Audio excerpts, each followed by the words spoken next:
what better space than like, the creative industry that we're all going into, right? And basically what we'll be talking about is disability representation, particularly with wheelchair users and users of mobility aids in character design in the animation industry, as well as other media forms like comics and film. Yeah, so we are going to be talking about disability representation and character design and animation. So basically, any non-live action form of media is what we were trying to look at. There are very obviously going to be biases in what characters we knew based on what we like. So that's going to be revealing some things about us and our interests. But we were tasked with choosing a space to evaluate accessibility in. And like Ria said, we are all illustrators. So we decided to look at character design and character writing to a certain extent as well, which they can go hand in hand, but you'd be surprised. There are some characters that can also be like well written but have bad wheelchairs, or the other way around. Mm. So yeah, that's the gist of it. I'm gonna hand this over to Sophie now. Okay, so the main issue of our project is that disabled characters are often very poorly designed.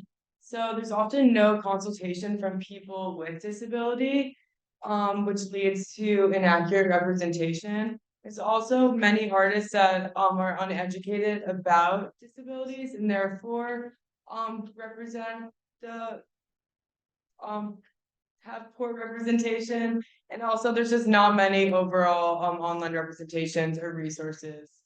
So why does this matter? So first, as Ria said, we're all illustrators and visual artists. So our role as visual artists is to take inspiration and to take this and fix this problem because um, it's in our hands to put more into the world what we want to represent and do it accurately. Um, and also for us to be educated about it if we're going to do that. So we've done a lot of research over the past month or two, working up to this to make sure that we have a proper understanding of what accurate character representation with disability is. So it's also important, sorry, last thing, to know how to draw all types of people because okay, so our key issue is character design. A lot of the concepts of character design are often impractical. They're not accurate in the way they're representing things that characters with disability might have. For example, a wheelchair. So on the bottom right is a hospital wheelchair, and this is the what's the word I'm looking for? Like what people would first think of when they think of a wheelchair, it's the first thing you get when you look up a wheelchair online. It's the first thing represented in most animations with character design with disabilities. So it's just like the standard design, but there's so much more to that, and it's also often even misrepresented itself. So this shallow research and leads to inaccurate representation. And so the example on the left, sorry guys, I'm not sure looking carefully. You can see in this wheelchair that the chair seat is too wide, there's armrests are too high, there's too many right angles in the chair, it looks like it was scavenged from a stairway railing. Here's another example of Sunspider from Across the Spider-Verse, where Sunspider is seen using a wheelchair and also crutches. But both the wheelchair and the crutches are used also as superpowers, right? The crutches, yes. Wheelchair. It doesn't. I'm not a Sunspider reader. I don't think so. It follows behind her Oh, it when does. they're Okay. not using the wheelchair. Okay. Which could be seen as an act of like glorifying it, which I just think is interesting to like call attention to because that's totally like a super cool way to have disability in character design. But I also think that there has to be a line of like normalizing it, and that's where I think we're trying to find stuff. I think next one. But better design. Yeah, Design-wise better. Because it does actually follow what wheelchairs are supposed to look like and not hospital wheelchairs. Yeah. And this example is Taros Nitrom. Tavros Nitrom. And this character is a lifelong wheelchair user, but is seen in the standard hospital wheelchair. And this just shows not accurate design. So I'm impressed. All right, so I am covering key issue 2, which is the writing of characters with disabilities. So I can just read out the slide. So many disabled characters have their entire narrative or identities based around their disabilities. So they're either held up as inspiration porn or like they're broken, with their arc centering around healing or fixing their disability.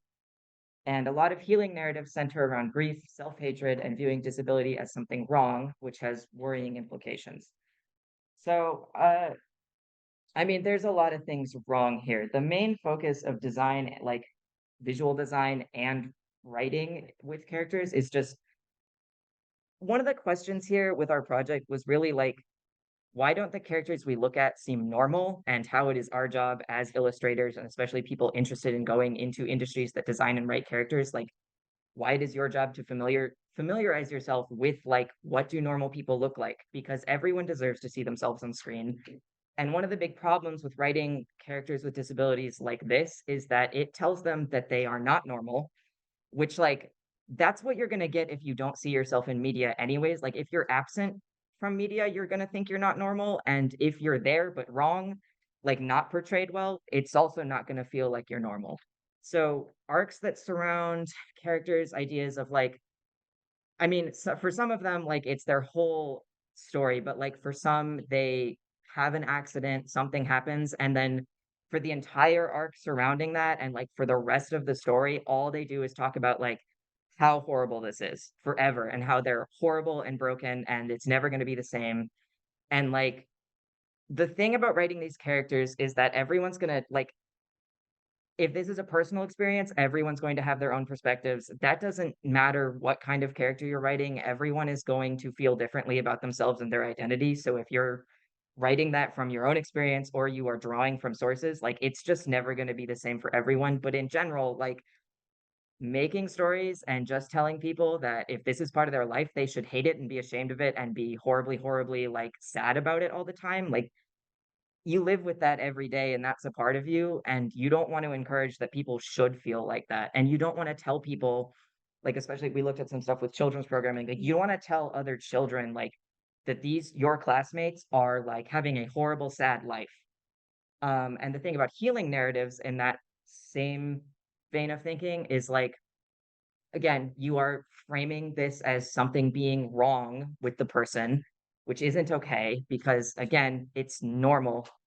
This is what normal people are like. We are all very different. But also like healing narratives encourage that we all think about fixing the people around us, and they don't qualify where they stop. If you have magic in the universe that magically heals people if anything goes wrong, like specifically centering around disabilities, how far does that go? Are you talking about wheelchair users, or are you talking about being colorblind? Like you can't just like once you name where that line is, you've made a statement that's probably not going to reflect well on how you think about the people around you. So that's, well, yeah, eugenics. That's what I'm trying to tell you. Do not promote eugenics when you're designing characters, even on accident. All right. So we have some examples, like looking at characters that are a bit more well written. So, oh my gosh. Okay, I want to see who knows these things. So, like Avatar: The Last Airbender fans, The room. not surprising. How to Train Your Dragon fans, also not surprising. Dragon Prince fans, also not surprising. Okay. So I take it then that everyone mostly knows about Toph and Hiccup, but I'll review that. I mean, Toph's whole story, she is blind. Her parents really, really coddle her surrounding that, which is pretty accurate to how some people end up living. And she really, really hates it because they treat her like she's super fragile and she can't leave the house. But then her secret is that she hates it so much, so she becomes a pro wrestler in her spare time and sneaks away from her parents to do that. Like, I mean, because she likes it, but I think also within the arc, it's sort of to prove like she doesn't need to be corralled at home, and she is a person who is very capable of doing things, even if she has to do it in her own way that's a bit different. Um, and I would say the rest of the Avatar cast supports that by like saving her and very much believing in her. And, you know, she occasionally gets into trouble that's a little bit more difficult for her because she is blind, but they help her out of it or she finds her own way out of it. Um, Dude, I haven't seen How to Train Your Dragon in years. So Hiccup doesn't have a foot. Neither his dragon doesn't have part of his tail. Yeah, thank you. Yes, I'm doing it. And they match and they're besties. That's not the arc. I mean, Hiccup just like he gets animated, like he has a walk cycle that is accurate to like missing his leg.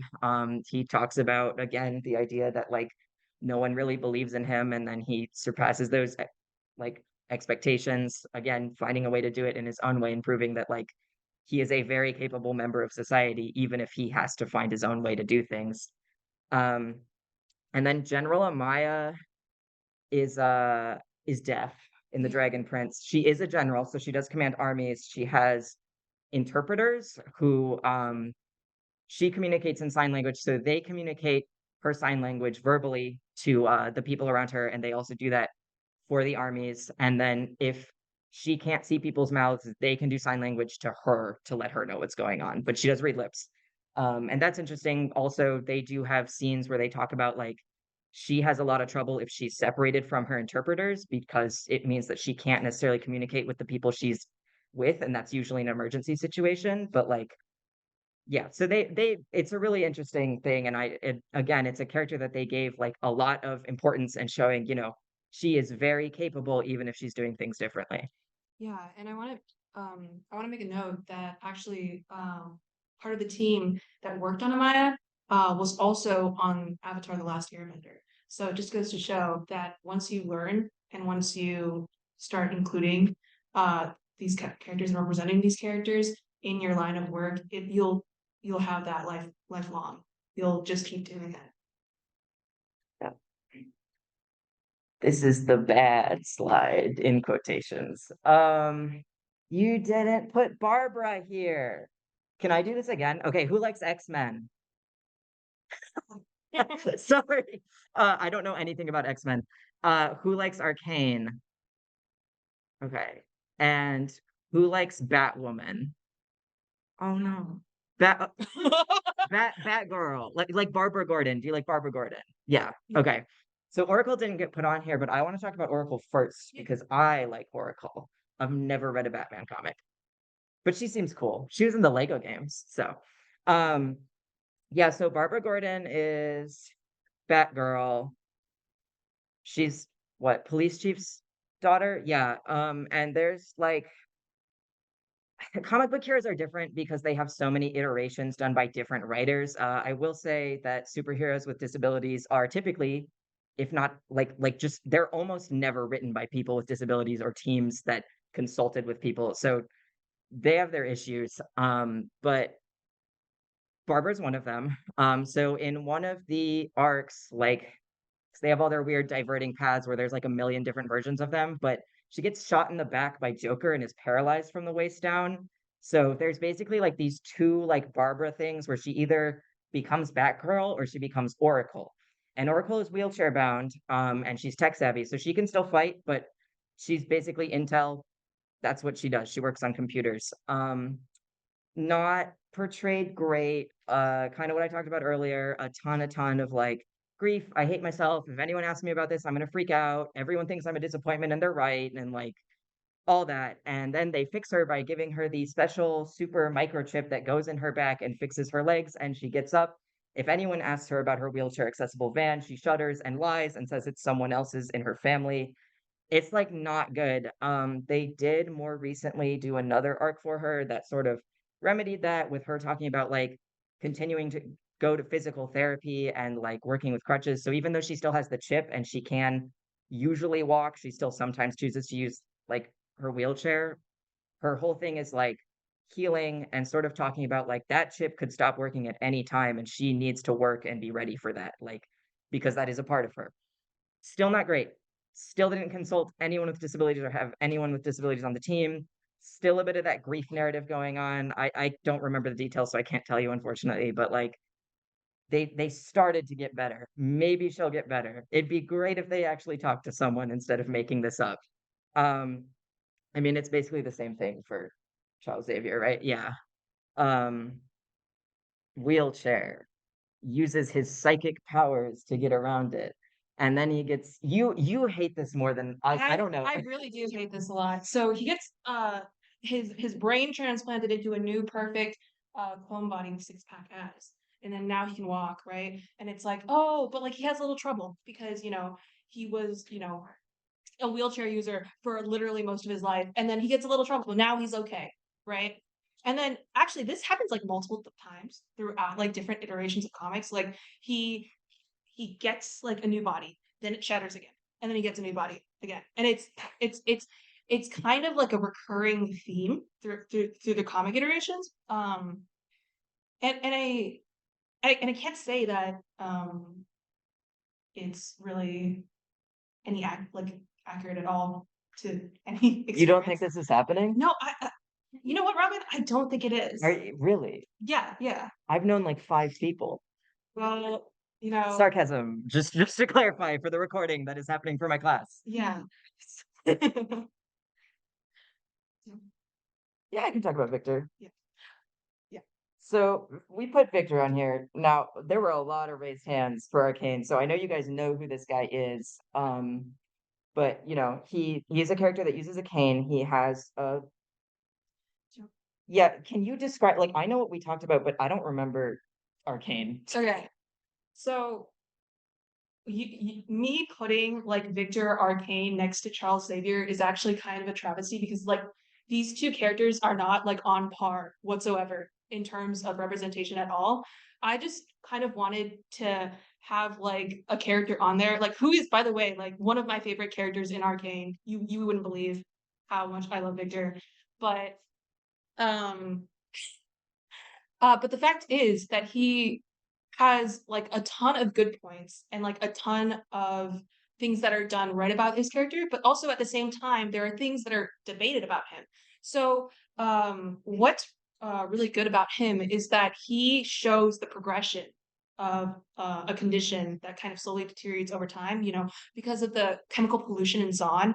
He kind of, has a condition that makes him walk with a limp, and then slowly over the years, it progresses into a cane and then crutches, right? And a lot of people have expressed like how like accurate this is, and also like if you saw like in the flashbacks when he was using a cane as a child, like he's using that cane wrong.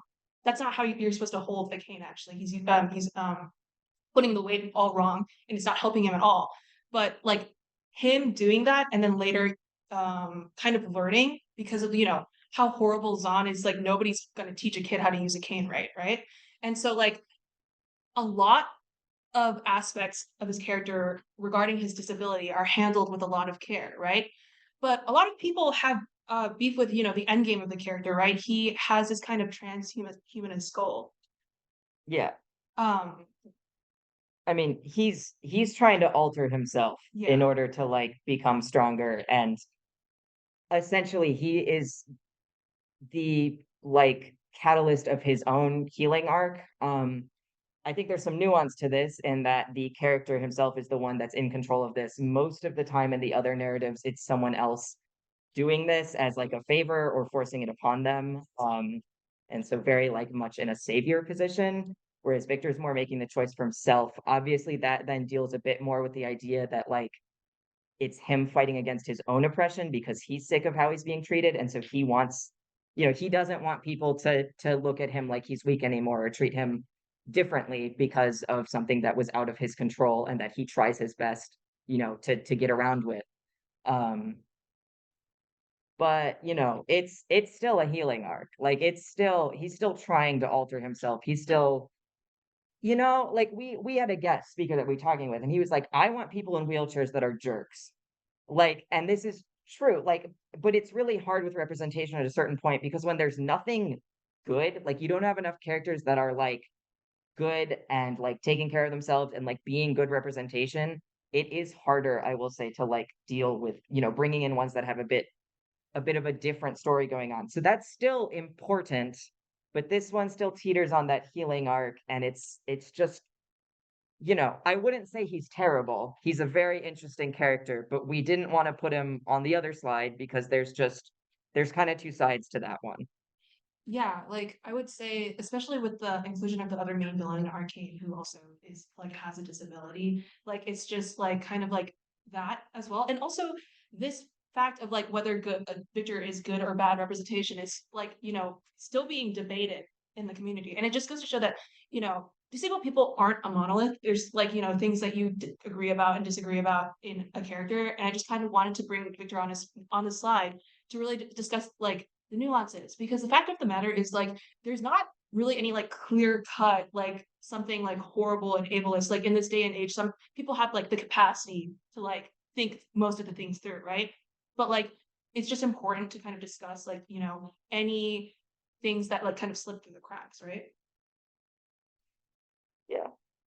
No, I would just say especially that these types of topics are still, again, like I was saying, difficult to talk about because like no one group, like no matter the identity, is going to consist of what we're going to consider all good or all bad people. Mm.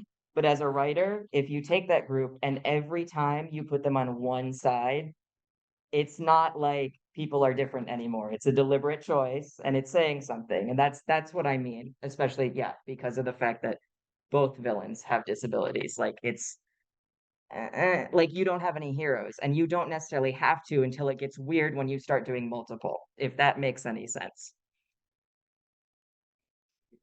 Yeah. So this issue of representation of disability is a huge issue, and it's not really something that any one person can solve, right? So, like the main question that we're here to answer is like, how do we as artists kind of contribute to help fix this problem? And I want to say that there's like three things you can do as artists to help um, make the industry more inclusive right now. And that's number one, you know, good research. Learn from the source, you know, follow people with disabilities to learn about their lived experiences directly. Even when you're not actively looking for references, it's good to just surround yourself and like have like uh these people like even passively in your environment and like, you know, passively learn from them by just being in their environment, because like then you have just inclusion on your mind. Uh, and also to look at sources that take in the input of disabled people directly into their account, to go deeper than like a quick Google where you would find like a standard hospital chair and just like slap it on like your wheelchair user character, because I've seen that a lot, especially with like young people who are first starting out in character design and they don't really know what's going on. And I feel like um, learning how to do good research and also find good references is like a tenet of being like a good visual artist, especially when you're aspiring to be professional. And that kind of leads us to like, you know, good references. Ask yourself if this reference accounts for your character's needs. Like if your character is doing physical labor day in, day out, they're more likely to have like, you know, a body powered or activity specific prosthetic than a cybernetic arm that needs to be charged like every day, right? It's so easy to kind of put form over function, especially like, you know, as concept artists, you want things to look shiny and cool, but at the same time, like we need to put consideration uh, with like logistics and logic the same way we do with able-bodied characters, right? And like, you know, the last thing is putting it in practice. Do your designs account for your character's needs? Are you customizing their aids and accessories to accommodate for their bodies? And are you putting in the work in your day-to-day life by actively thinking about accessibility? Yeah. And also like, you want to? I want this one. Yeah. Intersectionality. This is another thing that we don't consider. A lot of characters are cisgender heterosexual white males if they have any sort of other like representation about them, that tends to be every other like identity factor that we're given about them. But like I said, normal people look different and they come in all shapes and sizes. And I mean height, weight, race, gender identity, sexual orientation, religion, like clothing, like the idea that there aren't like alternative people that used it like mobility aids. That's just not true. And so, you don't have to just give your character a wheelchair. Like that's not that isn't even just a design thing. Like people customize their stuff because it's a part of their everyday life. But also y- they're all different sorts of people.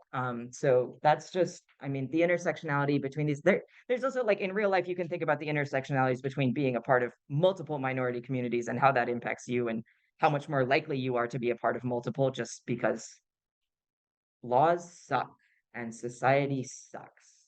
That's what I'll say about that because I don't need to go into a huge rant about like the laws surrounding you know, like accessibility, but it's really important to have diversity in your work. Like if you're wanting to represent what like if you're thinking about representation, that's not just one group being applied to another group. That's all sorts of different people. And it's just, it like learning to draw mobility aids is one thing here, but we do also want to promote that makes you think further into the idea of, learning to draw like all sorts of different facial features and weights and heights and all those sorts of things, because that's a part of this too.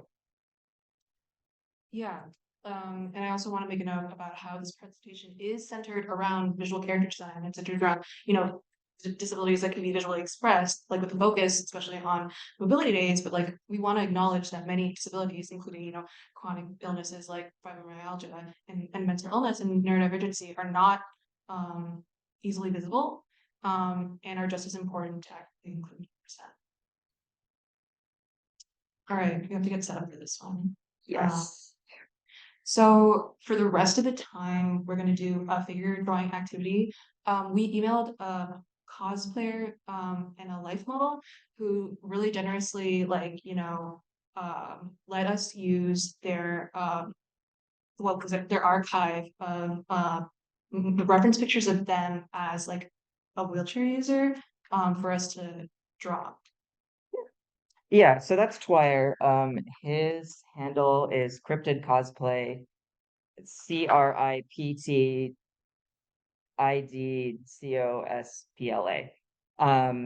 He is a wheelchair user. He cosplays with his wheelchair. It is also customized. When we were looking for references, which by the way is really hard, those don't exist. There's not a very big archive of references. So he actually made one. And when we were doing our research, it came up with a Google Drive link that he had set up. It has like multiple collections of photos that he took of himself posing in his wheelchair and doing various activities. I think including pumping up his tires. He took like photo references for that. And he also had some like a folder in there that was talking about character design. The Dimension 20 character picture, that was his commentary on that. And then there was also like a big thing just also talking about the photos and representation. So we emailed him asking if we would be allowed to use those in this project and for this activity to show you guys. And he said yes. And then he said, "Can I take more for you?" And I said, "Yeah, if you really want to, if you have time." And then he sent them to me this morning. So we have them. So like he was really, really gracious. He took a lot more photos. The thing to note there that he was worried about is the original photos do have deflated tires to a certain extent. They weren't pumped up before he did those photos, which is why he took more of just the wheelchair. So that's just something to note, is that the tires, if he's in the chair and you're seeing those photos, the tires aren't supposed to look like that. But yeah, that was very nice of him. He also gave us some of the talking points that were in the presentation. So we're very, very thankful to him for that. And his cosplays are very cool. Oh, all done. Okay. We're going to get set up for figure drawing now. Thank you.